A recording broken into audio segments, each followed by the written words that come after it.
Mchawi ili anyofoe roho ya mtu ama amfanye mtu msukule kwa hii njia ya kuliplace roho ya mtu na roho nyingine, either roho ya mzimu, roho ya jini ama roho nyingine, kuna zile process ambazo wachawi wanazitumianga. Na hapa ndio sasa nataka unisikilize kwa makini ili kwamba nikufundishe, maana inawezekana imewahi kutokea kwenu na unajua.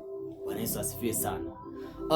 Njia ya kwanza ni pale ambapo mchawi atafanya kile kitendo kwa mtoto akiwa katika tumbo ya mama yake.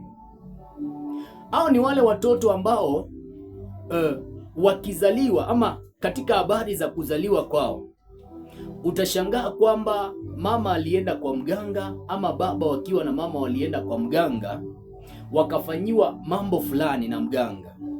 Ujue kwamba mganga ni agent wa shetani ama ni mtumishi wa shetani, na kazi ya mganga ambao umepewa na shetani ni kuharibu, ni kuiba, kuharibu na kuua. Kwa hivyo kwa huyu mtoto ambaye umempeleka ama huyu mama umempeleka kwa mganga ili apate mtoto, ujue kwamba mmoja wa hizo vitu lazima kuna kile ambacho mganga atakifanya. Bwana Yesu asifiwe sana. Na mara nyingi kama huyu mama umempeleka kwa mganga na alikuwa na shida ya kubeba mimba, na akienda kwa mganga, mganga anafanya matunguli yake, yule mtoto ama yule mama anabeba mimba, ujue kwamba yule mtoto ni mtoto wa dawa.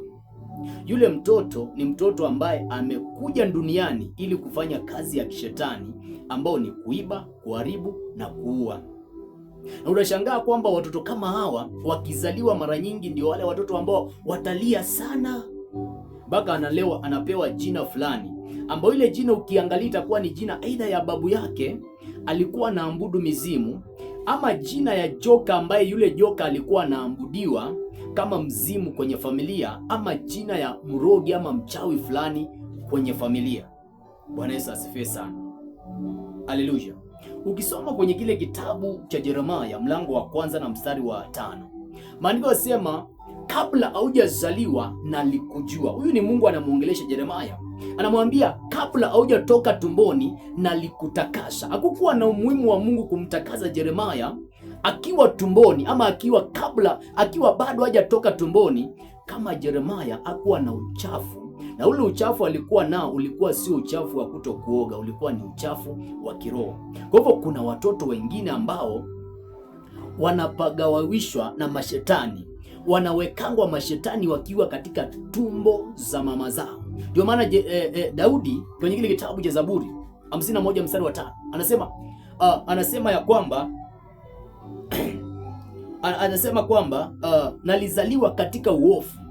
Kwa hivyo uofu ulikuwa ndani ya Daudi kwanza akiwa katika tumbo ya mama yake, maana mama yake alimchukua mimba hatiani, alienda kwa mpango wa kando wa kazini, ndio akambeba nani? Akambeba Daudi. Kwa hivyo kuna watoto ambao roho zao zinanyofoleangwa ndani yao wakiwa ndani ya tumbo zao, na kanawekwa roho ya mzimu, kanawekwa roho ya nyoka, kanawekwa roho ya jini fulani. Unaona hao katoto kanazaliwa, lakini kako na tabia zingine za ajabu, kako na akili zingine za kuzimu, za kufanya mambo ya kuzimu za ajabu sana.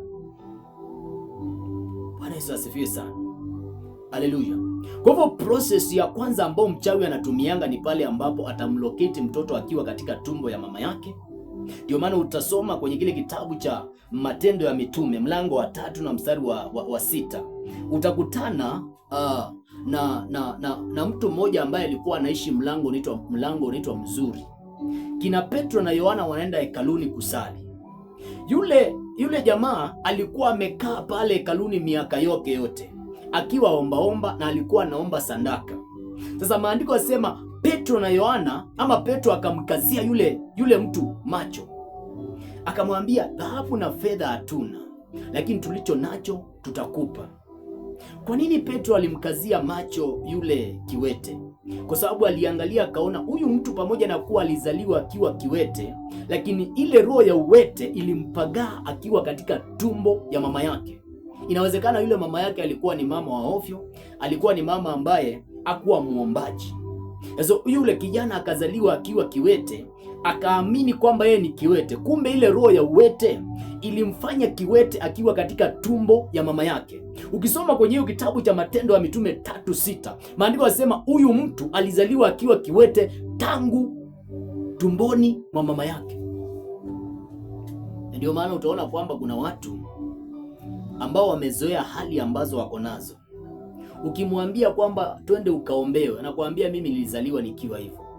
Kumbe huyu mtu akufaa kuwa hivyo, lakini shetani ndiye alimbadilisha akamfanya akawa hivyo. Bwana Yesu asifiwe sana. Haleluya. Sasa kuna kitu ambacho nataka ujifundisha hapa, kwamba hiyo ni njia ya kwanza ambapo mganga ama mchawi ama mshirikina ama mashetani wanaitumia ili kunyofoa roho ya mtoto ama ya mtu ndani yake na kuweka roho nyingine tofauti. Hiyo ni process ya kwanza. Ya pili ni pale ambapo utapelekwa kwa mganga na unaanza kuchanjwa chale. Kama mganga akikuambia kuchanje chale, kataa kabisa. Maana Yesu anasema hivi kwenye kile kitabu cha Yohana 10 mstari wa kwanza. Anasema hivi, asiyepita mlangoni huyo ni mnyang'anyi na ni mwizi. Yesu anaongelea kuhusiana na mchungaji mwema. Anasema ya kwamba yule ambaye asiyepita katika mlango. Sasa hapa lazima tuelewe kile kinaitwa mlango hapa ni nani, ni nini? Yaani ili Yesu ama mchungaji ambaye ametumwa na Yesu aunguze moyo wako, akubadilishe moyo wako, apate kukufanyia change katika maisha yako, lazima apite kwenye mlango ambao unapita. Ili apate kukuchunga kama kondoo wa Yesu, lazima apite kwenye mlango ambao unafaa kabisa. Sasa huyu ni mchungaji ambaye maandiko yanasema ya kwamba hajapita kwenye mlango ambao ni sahihi. Tunapoongelea kuhusiana na milango, tunaongelea kuhusiana na ile milango ambayo Mungu ameweka katika mwili wako. Kwa mfano, kuna mlango kama macho yako, ambao macho yako Mungu anatumia mlango wa macho yako ili uone miujiza anayoifanya ili uamini na uokoke. Kuna mlango kama masikio yako, ambao Yesu anatumia masikio yako ili kwamba ukapate kusikia injili, uamini na umpokee Yesu. Kuna milango ya aina mingi sana, lakini ukisoma kwenye kile kitabu cha Ufunuo 3:20, maandiko yanasema tazama na simama mlangoni. Huyu ni Yesu. Yesu anasema tazama na simama mlangoni na bisha. Kila mtu ambaye atasikia sauti yangu na akaja kunifungulia, nitakuja ili niwe pamoja na yeye. Nimekueleza kwamba tunapoongelea kuhusiana na milango, tunaongelea kuhusiana na mwili wako ama milango iliyo katika mwili wako. Mikono yako ni mlango ambao Yesu angependa atumie mikono yako kama mlango ili kwamba ukamfanyie kazi yake kwa mikono yako, lakini pia anataka atumie mkono wako kama mlango ili aibariki kazi ya mikono yako.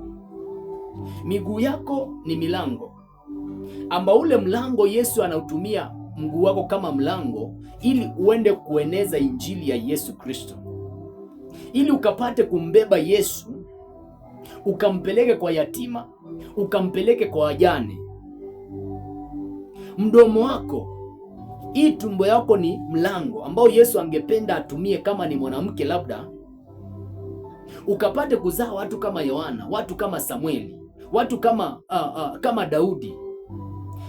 Tumbo yako ni mlango. Sasa Yesu anasema tazama na simama mlangoni ninabisha. Mtu akisikia sauti yangu na akanifungulia, nitakuja ili kukaa na yeye. Sasa huyu ni mtu ambaye Yesu amekuja kubisha, lakini roho yako imenyofolewa. Kwa hivyo ina maana macho yako ya rohoni, masikio yako ya rohoni hayapo tena, maana roho yako imenyofolewa ndani yako, ikawekwa roho nyingine ya mzimu, roho nyingine ya joka, roho nyingine tofauti. Kile kitatokea ni kwamba Yesu ataendelea kubisha, lakini hakuna siku hata moja utakuja kumfungulia. Watu wengi ambao hawezi kuokoka hawako ndani yao, wamekuwa replaced. wamefanywa misukule.